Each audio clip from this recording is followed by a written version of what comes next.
আসসালামু আলাইকুম। আমরা অনেকেই জানি না যে কিছু পাপ এমন আছে যা করলে আমাদের তাহাজ্জুদ নামাজ আর দোয়া আল্লাহর দরবারে কবুল হয় না। রাতের অন্ধকারে যখন সবাই ঘুমিয়ে থাকে তখন আল্লাহ তাআলার সাথে একান্ত আলাপে দাঁড়ানো এক সাধনা হলো তাহাজ্জুদ। তবে এমন কিছু কাজ আছে যা এই পবিত্র ইবাদতকে বিফল করে দেয়। আসুন আজ আমরা জানব সেই পাপগুলো এবং কিভাবে সেগুলো থেকে বেঁচে থাকা যায় সেটাও জানব। তাহাজ্জুদ নামাজ হলো সেই ইবাদত যা মুমিনের জীবনকে আলোকিত করে।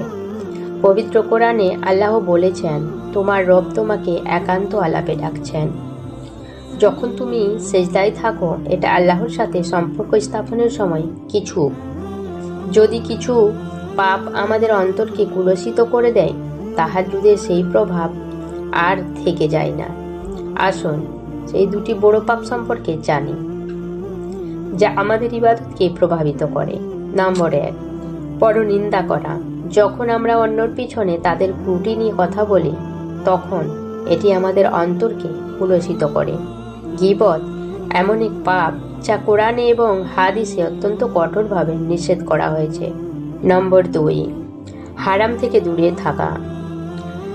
আমাদের উপার্জনের খাবার পোশাক যদি হারাম পথে আসে তাহলে আমাদের দোয়া কবুল হবে না। আল্লাহ তাআলা আমাদের শিখিয়েছেন যা কিছু খাও তা হালাল এবং পবিত্র হতে হবে। এই দুটি পাপ ইবাদতের গভীর প্রভাবকে নষ্ট করে দেয়। আমাদের অন্তরকে পরিশুদ্ধ রাখতে হবে যেন দোয়া আল্লাহর কাছে পৌঁছে যায়। তাহলে আমরা কিভাবে এই পাপগুলো থেকে বাঁচতে পারি চলুন জেনে নিই। 1 নম্বর, নিজের জিহ্বাকে নিয়ন্ত্রণ করা। অপ্রয়োজনীয় কথা থেকে বিরত থাকা। গীবতের মতো পাপ এড়ানোর জন্য নিজের আচরণ ও কথাবার্তার পরীক্ষা করুন। নম্বর 2, হালালভাবে জীবনযাপন করা। আপনার উপার্জন এবং প্রতিদিনের জীবনযাত্রাকে হালাল পথে পরিচালিত করুন। এতে আপনার দোয়া কবুল হওয়ার সম্ভাবনা বাড়বে। 3 নম্বর, তওবা ও ইস্তেগফার করা। প্রতিদিন অন্তত একবার ইস্তেগফার করুন, আল্লাহর কাছে ক্ষমা চান। তাহাজ্জুদ আমাদের সময় তওবা করা অত্যন্ত গুরুত্বপূর্ণ। তাহাজ্জুদ এমন ইবাদত যা আমাদের জীবনের প্রতিটা প্রার্থনাকে পূর্ণ করতে পারে। তবে এর জন্য আমাদের অন্তর ও কাজের পবিত্রতা রক্ষা করতে হবে।